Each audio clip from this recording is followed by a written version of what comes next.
San Bernardo y los Templarios. Muy buenos días a todos los hermanos, familiares, amigos y suscriptores. Esperamos que su jornada sea agradable y que pasen un buen fin de semana.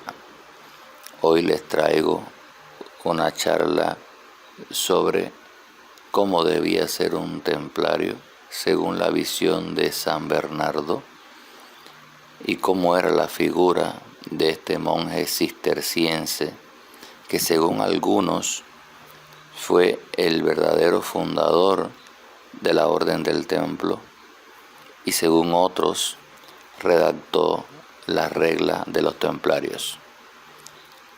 Pero tanto una como la otra teoría no son más que especulaciones, porque si bien podemos decir que Bernardo estuvo vinculado estrechamente con la Orden del Templo, esto no quiere decir que fuera el creador de la milicia de los pobres compañeros de Cristo y tampoco que fuera el que escribió la regla que más tarde se aprobaría luego de un arduo y profundo análisis en el Concilio de Troyes. Al respecto de estas cuestiones, nos dice la inteligencia artificial. El documento de Laude Novae Militiae se trata de un ensayo escrito por San Bernardo en el siglo XII. En este documento, San Bernardo elogia y exalta la nueva orden militar de los templarios, destacando su valentía, disciplina y dedicación en la defensa de la fe cristiana. También aborda temas como la naturaleza de la guerra justa y la importancia de la caballería en la sociedad medieval. Según la visión de San Bernardo, la vida de los templarios era una vida de sacrificio y devoción total. Los templarios eran vistos como caballeros o guerreros que se comprometían a luchar en defensa de los ideales cristianos.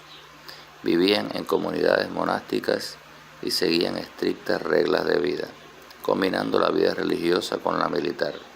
Recuerden que algunos caballeros no vivían en las casas del temple o en los conventos o monasterios. Por eso se dice que vivían en comunidades monásticas, porque algunos caballeros casados vivían fuera del templo del monasterio, pero en la misma comunidad junto con otros hermanos también casados. San Bernardo enfatizaba la importancia de la pobreza, la obediencia y la castidad como en la vida de los templarios, considerándolos modelos de virtud y valentía. Bernardo fue un monje cisterciense, teólogo y escritor del siglo XII. Es conocido por su profunda espiritualidad y su papel en la reforma monástica. Fue un defensor ferviente de la fe cristiana y un líder influyente espiritual de su tiempo. También fue promotor de las cruzadas y desempeñó un papel importante en la fundación de la Orden de los Caballeros Templarios. Además de sus escritos teológicos y espirituales, se le atribuyen numerosas cartas y sermones. Su figura es reconocida por su sabiduría, su elocuencia y su fervor religioso. Vamos a ver qué dice la inteligencia artificial sobre la relación que existía entre San Bernardo y los templarios. San Bernardo tuvo una estrecha relación con la Orden de los Templarios, también conocida como la Orden del Templo. Aunque no fue un miembro oficial de esta orden, desempeñó un papel importante en su fundación y desarrollo. Se dice que Bernardo asistió al Concilio de Troyes en 1128, donde apoyó la aprobación y reconocimiento oficial del temple por parte de la Iglesia. En ese concilio se redactaron las primeras reglas y estatutos para los caballeros templarios, y Bernardo fue uno de los principales defensores de su causa. Además, Bernardo escribió una carta al maestre de los templarios, Hugo de Payens, conocida como De Laude Novae Militiae, en alabanza de la nueva milicia, en la cual elogió y promovió la misión de los templarios. Esta carta fue fundamental para ganar el apoyo y la aprobación de la Iglesia para la orden. Bernardo también se cree que influyó en el diseño del emblema de los templarios, el famoso símbolo de la cruz Paté de Gules. Se dice que él sugirió que los templarios adoptaran esta cruz como su distintivo, simbolizando la unión de la fe y la caballería. En resumen, aunque Bernardo no fue un miembro directo de la orden, desempeñó un papel crucial en su fundación, promoción y reconocimiento por parte de la Iglesia. Su apoyo y escritos influyeron en la formación y desarrollo de la orden, y su relación con los templarios es muy significativa en la historia de ambas instituciones. Como pueden apreciar, San Bernardo era una persona bastante influyente en su época y no solo se dedicaba a realizar sermones o promover las cruzadas, aunque se tiene conocimiento que él solo participó o tuvo un papel activo en la predicación de la Segunda Cruzada, no del resto. Fue un fundador de varias abadías o monasterios cistercienses en Francia, y por esta razón se le conoció como Bernardo de Claraval, porque cuando él observó un lugar en el que había un claro muy extenso, se dice que luego de pasar un bosque o antes del bosque había un claro muy grande, y dijo: en este claro vamos a construir una abadía, porque es un claro, digamos, que está limpio, que está, en fin, de aquí le viene el mote de Claraval. En definitiva, esta anécdota es una anécdota menor entre las muchas anécdotas que tiene Bernardo, que son de mayor significación, como es el tema de su adoración por la Virgen, de la creencia en que la Virgen, en una ocasión que él estaba orándole, le salió un chorro de leche de su seno, y esto se traduce como una, digamos, como una muestra de la Virgen hacia Bernardo de amamantarlo o de darle de su seno, no la leche propiamente en sí, la leche materna, sino la sabiduría. Esto es una creencia de aquellos tiempos, aquella época, en que las personas decían que ocurrían apariciones marianas y una serie de hechos que estaban vinculados o relacionados con la figura de la Virgen.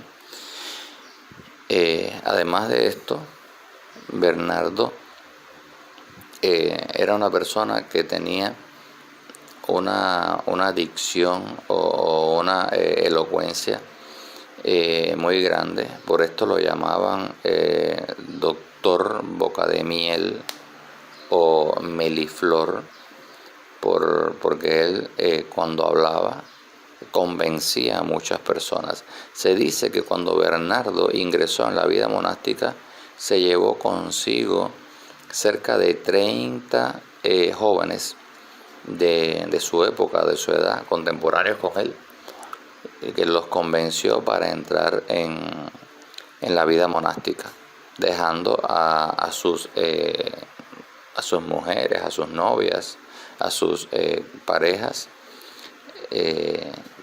y obviamente por esta razón hablaron mal de él, porque esta manera de llamarle doctor Meliflor o boca de miel no lo hacían como una alabanza, no lo hacían para hablar bien de él, sino que era como un reproche, como una manera de decir, abre la boca y se lleva a todos los hombres que lo escuchan, ¿no?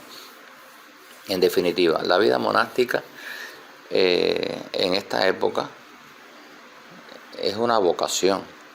Usted debe sentir el llamado, debe sentir la vocación, y se vive de manera diferente según el tipo de monacato al que usted desea acceder.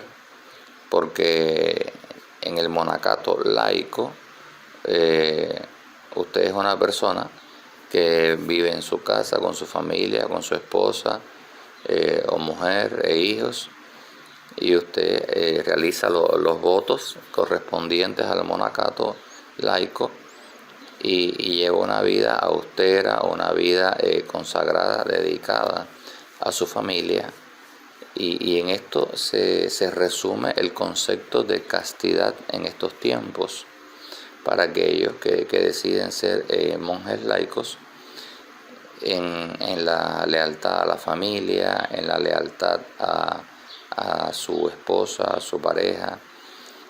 Y además de esto, existen otros tipos de monacato en los cuales la persona se convierte en monje o sacerdote, y así sucesivamente va transitando por diferentes ordenaciones. En definitiva, San Bernardo, como luego se le llamó, luego de su fallecimiento, cuando fue canonizado, tuvo que ver mucho con la orden de los templarios. San Bernardo era sobrino de Andrés de Montbar, uno de los primeros templarios que fundaron la orden del templo en Jerusalén. Se dice, hay por allí en las redes algunas especulaciones de que los templarios fundaron la orden del templo en el castillo de Argini, en Francia. Y esto realmente es una falacia, es una mentira, porque de no haber sido en Jerusalén donde se fundó la orden, no se hubiesen llamado caballeros del templo o caballeros templarios. Serían entonces caballeros de Argini o del castillo, vaya usted a saber. Por tanto, las personas a veces en sus desvaríos y especulaciones pierden de vista ciertos detalles que que hacen que sean descubiertos y se muestre claramente su mentira, su fantasía, su elucubración. En definitiva, sí tuvo que ver San Bernardo con el desarrollo de la orden del templo, en el sentido de que a través de esta carta, de esta exhortación a la nueva milicia, muchas personas solicitaron ingresar en el temple, porque como ya dije anteriormente, San Bernardo era un monje muy influyente, y las personas, o muchas personas, lo escuchaban y daban fe de sus palabras. Con respecto a la vida de los templarios, San Bernardo plantea que eran tan mansos como corderos y tan fieros como leones.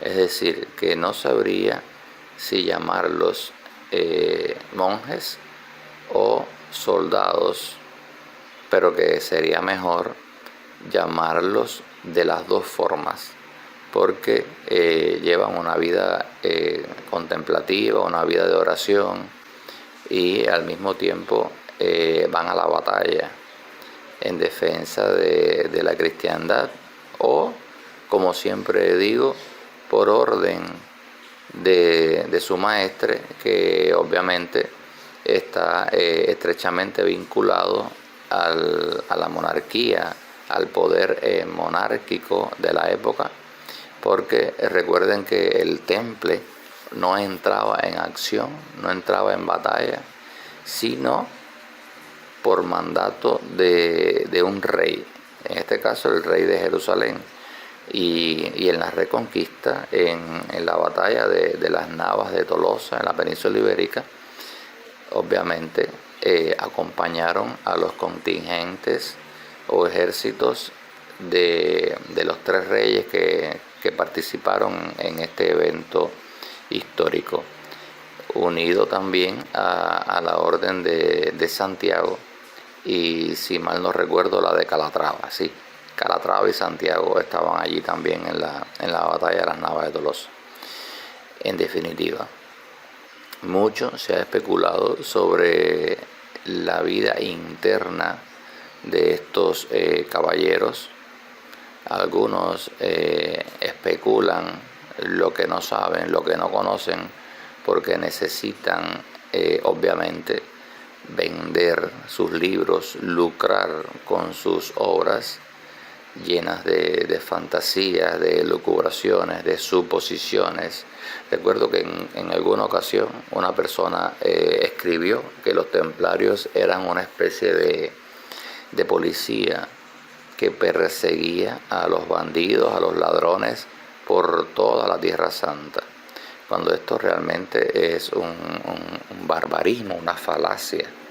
También esta persona decía que los templarios cuidaban o protegían sembrados o terrenos de alguna especie de campesinos o señores que poseían tierras en toda esta zona del oriente, cuando los templarios apenas se dedicaban a proteger a los peregrinos que transitaban por el camino desde el puerto de Jaffa a Jerusalén, tal vez a través de Acre también, y esto era su principal misión, además de participar en varios combates, de acompañar a varios reyes en sus batallas.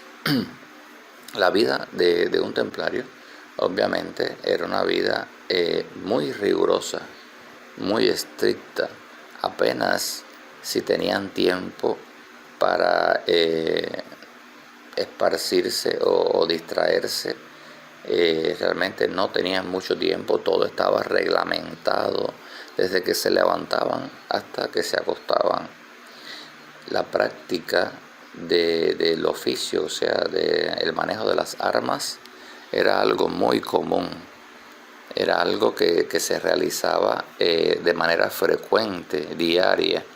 Por eso esto los convertía en guerreros muy hábiles, muy diestros en el combate, porque pasaban muchas horas entrenando, practicando el arte de la guerra, además de las horas que le dedicaban a la oración. Por eso es que uno de los lemas de los cistercienses, de la orden del Cister, es ora et labora, es decir, trabajo y oración. En el caso de los templarios, los que eran guerreros, los que eran caballeros, no trabajaban como otros monjes, sino que entrenaban para la lucha.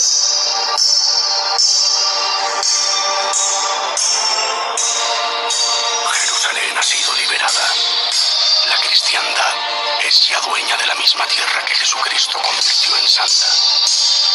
Pero he de advertirte, pequeño Ardal, los enemigos son numerosos. Afilan ya sus colmillos, con ojos embarrados en sangre, y pronto alzarán avanzarás hacia el reino de Jerusalén. No necesitamos más monjes, ya tenemos demasiados. Necesitaremos caballeros puros, que no duden en el momento de entregarse a la orden del templo y que no teman derramar su sangre por Cristo. En fin, como acaban de escuchar en este audio, es muy difícil entender el sentido de una orden militar en la Edad Media. Entonces la orden del templo era una orden religiosa y militar. Los caballeros templarios eran guerreros, muchos eran caballeros, otros entraban como sargentos o escuderos y juraban los votos de pobreza, castidad y obediencia. Debían entregar todos sus bienes, todas las posesiones a la orden, renunciar a sus vidas, a tener descendencia, a su propia voluntad o libre albedrío de elegir a dónde querían ir o qué deseaban hacer. Desde la hora en punto que entraban en la orden, se debían única y exclusivamente a la orden y al maestre, además de seguir las indicaciones u órdenes de los demás superiores, no solo del maestre, pues tenían también otros oficiales o altos oficiales dentro de la orden que atendían toda la actividad de la hermandad templaria de acuerdo con su cargo o su rango. Estaba por una parte y le seguía al maestre el senescal, luego el mariscal, que era el que se ocupaba de los asuntos de las armas, de la guerra, en el combate. El mariscal era quien daba las órdenes y dirigía a los templarios durante la batalla. Tenían un comendador por cada casa o encomienda templaria que existía en una provincia o región específica, además de un comendador mayor que era el que dirigía a todos los comendadores. Este generalmente se encontraba en la ciudad de Jerusalén.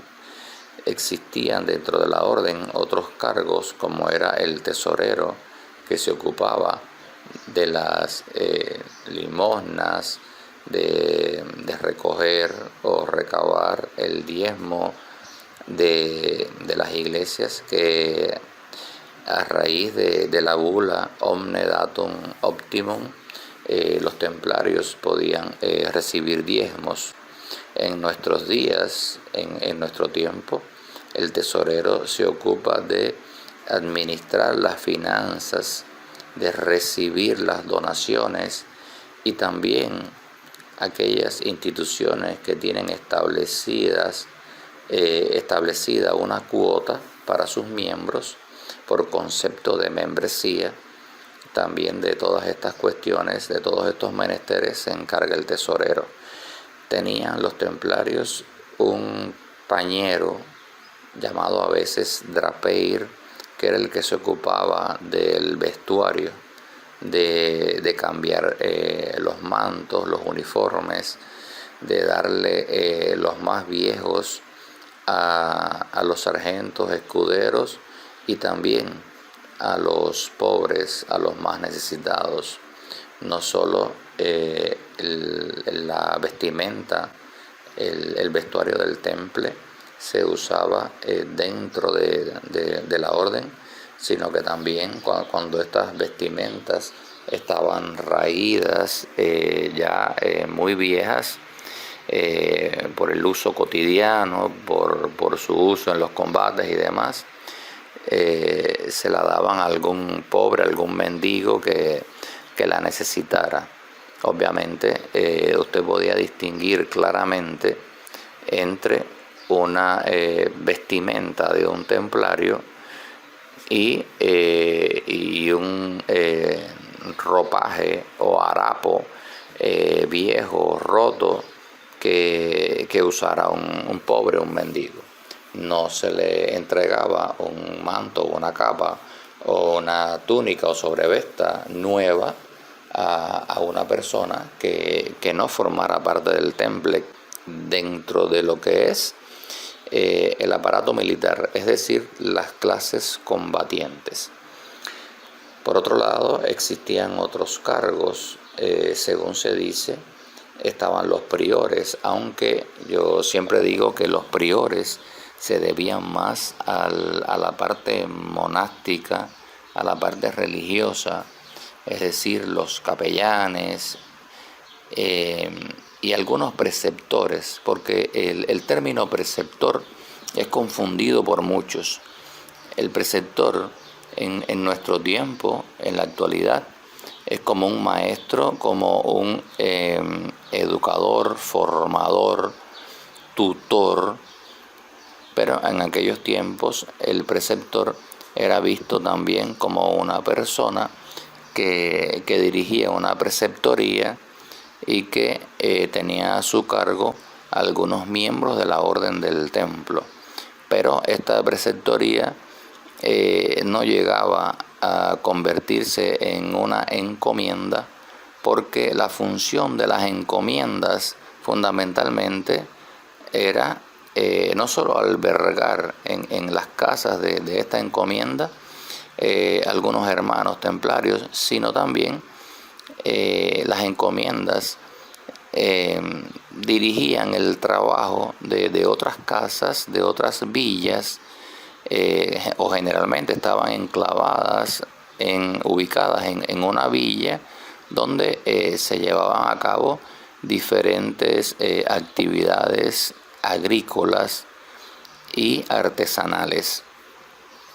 Por esto el término de encomienda muchas veces suele confundirse y se cree que una encomienda es un local o una oficina donde se archivan documentos de la orden y se realizan algunas reuniones o capítulos.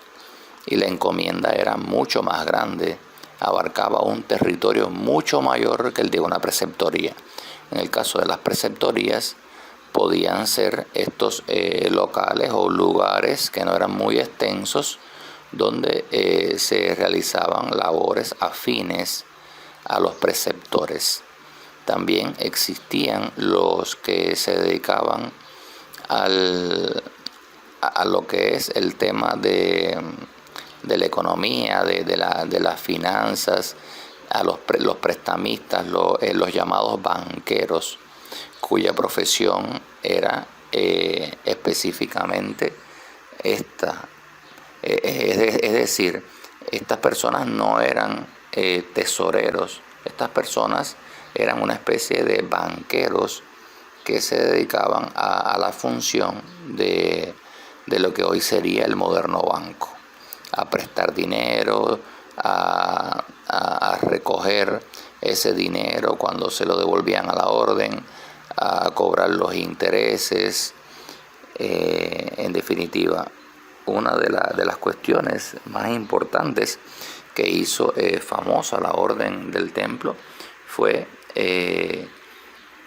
desarrollar esta estructura que fue la base, según se dice, del moderno banco, donde no solo los peregrinos que iban a viajar a los santos lugares depositaban su dinero y se le entregaba un documento codificado que fue la forma más antigua del moderno cheque.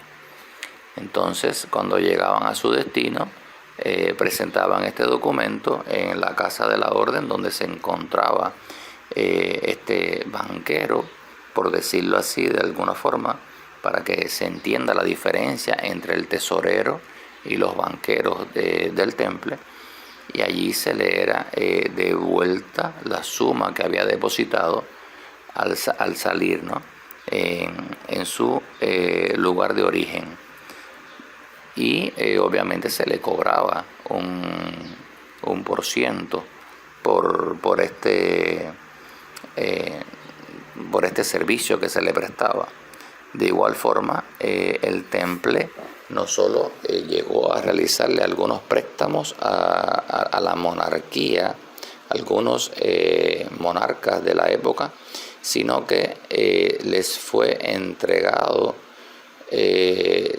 entregadas riquezas para su custodia, es decir, para que protegieran esta riqueza de algún monarca en específico. Se dice que cuando ellos vinieron a América, transportaron desde la zona de Argentina, de allí deviene el nombre de la Argentina, l'Argent, La Plata, el nombre del río de la Plata, igualmente. Transportaron una ingente cantidad de plata hacia Europa, que era entonces una moneda que tenía mucho valor, era muy codiciada porque no abundaba tanto como el oro. La plata llegó a tener más valor que el oro incluso, no solo en Europa, sino también en otras regiones del mundo. En definitiva, no solo el Temple se dedicó a guerrear en Tierra Santa y en la península ibérica, sino también se dedicaron a la banca, se dedicaron a la agricultura, al comercio, la ganadería, y eran poseedores de una flota que servía no solo para transportar armas, soldados y caballos desde Europa hasta el oriente, hasta el puerto de Acre o de Jaffa, sino también se ocupaba de otros menesteres, como era el tema del comercio de la plata, ¿no? Entre otras cuestiones que se especula, que se ha fantaseado con esto de la flota del Temple. Recordemos que cuando se disuelve la orden, muchos templarios llegaron a Escocia, obviamente por vía marítima, usando o utilizando la flota del Temple. Algunos llegaron a Portugal, donde se fundó o creó la Orden de Cristo con los mismos templarios, y otros se dice o se especula que vinieron a América. Según algunos historiadores, se han encontrado o hallado algunos vestigios o hallazgos arqueológicos en la zona de Argentina fundamentalmente. Hasta aquí este breve, digamos breve, pero seguro a ustedes les pareció un poco extenso, este breve resumen sobre la vida de los templarios y la relación que tuvo San Bernardo de Claraval con ellos, sobre todo en el desarrollo y auge de esta milicia templaria. A todos les deseamos una grata jornada, como ya dije anteriormente, un feliz fin de semana. Muchas gracias por haber escuchado nuestro audio, por haber llegado hasta el final, y que tengan todos mucha paz, salud, prosperidad e infinitas bendiciones. Muchas gracias.